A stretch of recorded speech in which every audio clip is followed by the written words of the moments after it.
Hello everyone, welcome to my channel TKH Tejas Knowledge Hub. In our previous lecture, we discussed about the introduction of histopathology.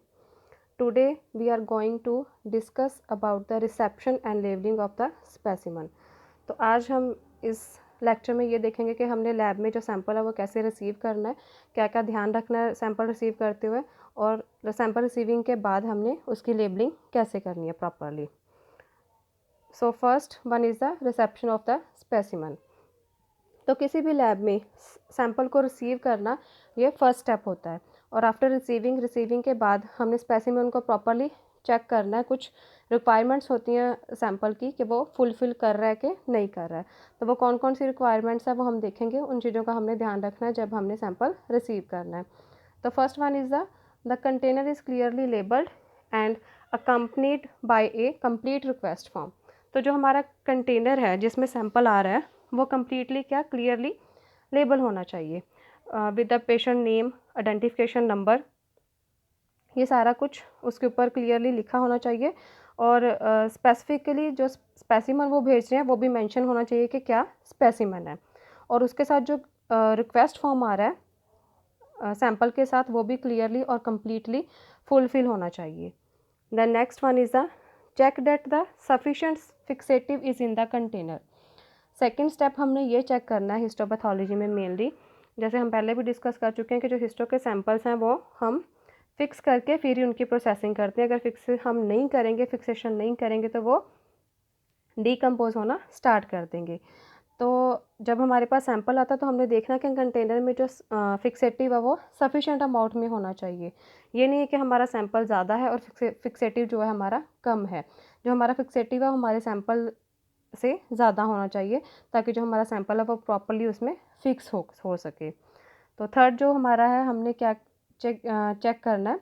The label is tied to the specimen if a number of specimen are placed in one container. अगर हमारे पास एक container में बहुत सारे specimen आ रहे हैं, एक से ज़्यादा स्पेसिमन एक ही कंटेनर में आ रहे हैं, तो हमें जो ये चेक करना है कि हर एक स्पेसिमन के ऊपर उसका एक लेबल लगा हो जिसके ऊपर आइडेंटिफिकेशन नंबर मेंशन हो. Liver specimen must be stored separately as the bile tends to discolour the other specimen. और जो हमारा लीवर का स्पेसिमन है वो हमने सेपरेटली क्या है स्टोर करना है. उसे हम किसी और स्पेसिमन के साथ मिक्स नहीं कर सकते क्योंकि जो बाइल प्रेजेंट होता है लीवर में वो क्या कर देता है डिसकलर कर देता है, अदर स्पेसिमन्स के जो कलर को है वो रिमूव कर देता है. इसीलिए इस बात का हमें ध्यान रखना है कि जो लीवर स्पेसिमन है वो हम सेपरेटली ही स्टोर करेंगे. द नेक्स्ट क्या है, the request form is dated and stamped and the specimen is given an identification serial number which remains with the specimen until the identification have been carried out.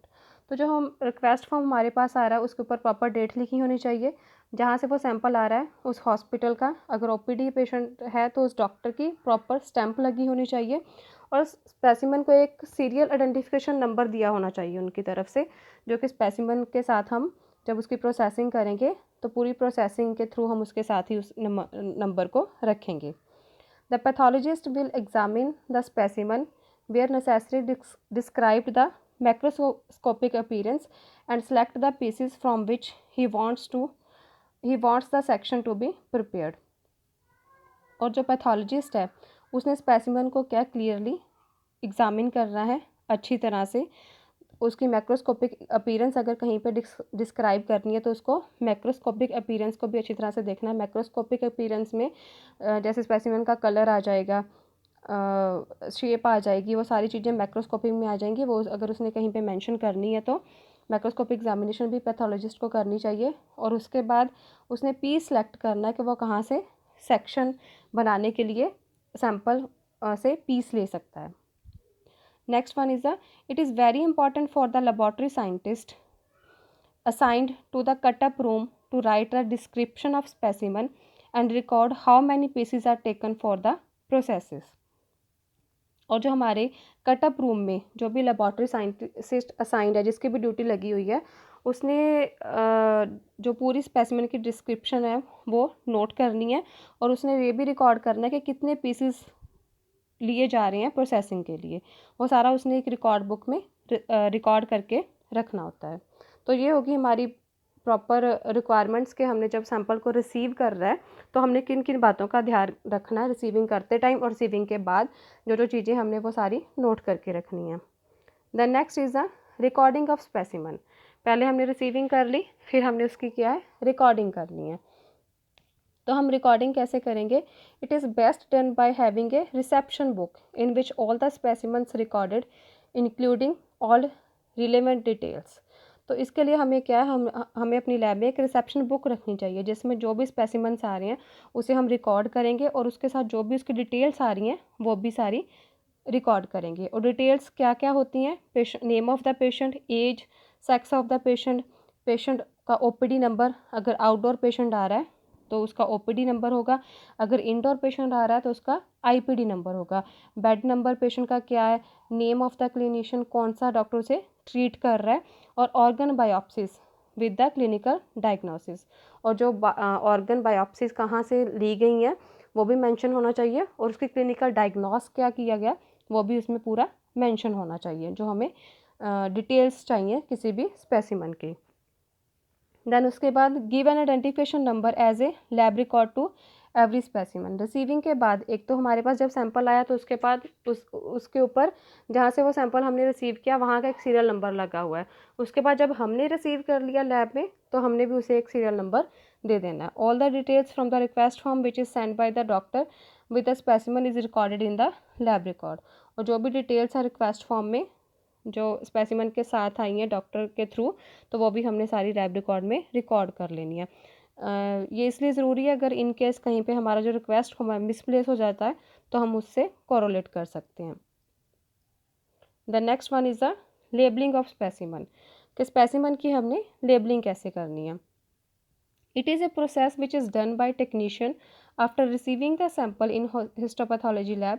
It can be done to every specimen after grossing for correct resulting and easy working. तो ये जो process है specimen को label करने का ये technician करता है जब वो सैंपल को रिसीव कर लेता है लैब में, और उसने हर एक सैंपल को एक सीरियल नंबर देना है उसकी ग्रोथ एग्जामिनेशन करके, जो हमें ईजी वर्किंग में और रिजल्टिंग में हेल्प करती है। Once the tissue have been selected for processing, they are accompanied through all the stages by a label bearing the number given to the specimen. The label is retained as a permanent record during sectioning and storage of the tissue blocks.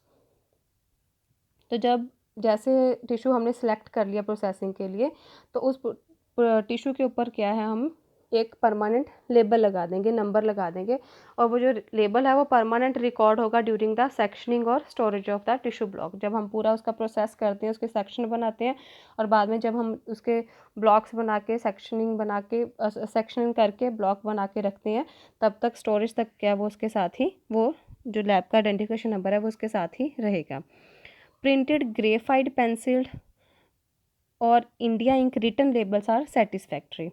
तो जो हमारे स्पेसिमन्स हैं उनको label करने के लिए हम क्या क्या यूज़ कर सकते हैं? प्रिंटेड लेबल्स यूज़ कर सकते हैं, ग्रेफाइड पेंसिल्स यूज़ कर सकते हैं, और इंडिया इंक रिटन जो लेबल्स हैं वो यूज़ कर सकते हैं। Ordinary dye should not be use. जो ऑर्डनरी डाई है वो हम यूज़ नहीं करते क्योंकि वो जो है रिएजेंट्स या फिर ड्यूरिंग अदर प्रोसेसिंग क्या है डिज़ोल्व हो सकती है ऑर्डनरी डाई। तो इस चीज़ को प्रिवेंट करने के लिए हमने जो हमारे परमानेंट लेबल करने वाले इंक्स हैं, इंडियन इंक्स हो गए और ग्रेफाइड पेंसिल्स हो गए, वही यूज़ करने हैं। Then next labelling of the slides. Sample की लेबलिंग के बाद जब हम उसके सेक्शंस बना लेते हैं तो उसको फिर हम स्लाइड्स के ऊपर ट्रांसफ़र कर देते हैं। तो उन स्लाइड्स के ऊपर भी वो जो हमने आइडेंटिफिकेशन नंबर सैंपल के ऊपर लगाया था वही आइडेंटिफिकेशन नंबर हम स्लाइड्स के ऊपर भी लिखेंगे। तो उसके लिए हमने क्या कर रहे हैं, if the slides have frosted ends then the glass marking ink can be used. अगर तो स्लाइड्स के जो एंड है वो फ्रॉस्टेड हैं तो हम ग्लास मार्किंग जो इंक है वो यूज़ करेंगे। If the slides are not frosted then the slides are labelled with a diamond marking pencil. और अगर स्लाइड्स के जो एंड्स हैं वो फ्रॉस्टेड नहीं है तो हम डायमंड मार्किंग जो पेंसिल है वो स्लाइड्स को लेबल करने के लिए यूज़ करेंगे। तो जो एक और अनदर सेफ वे है जिससे हम क्या है सैंपल को स्लाइड्स को परमानेंटली क्या है लेबल कर सकते हैं, तो वो अनदर सेफ वे क्या है, write the identification number on a piece of paper, किसी भी एक पेपर का पीस लेके उसके ऊपर क्या हमने आइडेंटिफिकेशन नंबर है जो स्पेसिमेन का वो लिख लेना है, which is placed on the slide next to the section. तो हमने एक स्लाइड के ऊपर सेक्शन रखा हुआ है तो उसके साथ ही हमने क्या है वो जो पेपर का पीस है वो रख देना है। देन हम क्या है माउंटिंग जो रिएजेंट है वो अप्लाई कर देंगे उसके ऊपर स्लाइड के ऊपर, और कवर स्लिप जो है वो रख देंगे। तो क्या जैसे हमारा स्पेसिमन पूरी तरह माउंट हो जाएगा बाय द माउंटिंग रिएजेंट, उसी तरह जो हमारा आइडेंटिफिकेशन नंबर है on a piece of paper वो भी परमानेंटली क्या वहाँ पे सील्ड हो जाएगा सेक्शन के साथ ही, वो किसी भी प्रोसेसिंग के थ्रू जो वॉश आउट नहीं होगा। The next is do not use the wax pencil for marking the slides. तो जो हम स्लाइड्स बना रहे हैं उसको मार्क करने के लिए हमने क्या वैक्स पेंसिल नहीं यूज़ करनी। अगर हम वैक्स पेंसिल यूज़ करेंगे स्लाइड्स के ऊपर तो वो भी जो स्टेनिंग प्रोसीजर है उसमें और जो हमारे वॉशिंग प्रोसीजर्स होते हैं उसमें वॉश आउट हो जाएगा।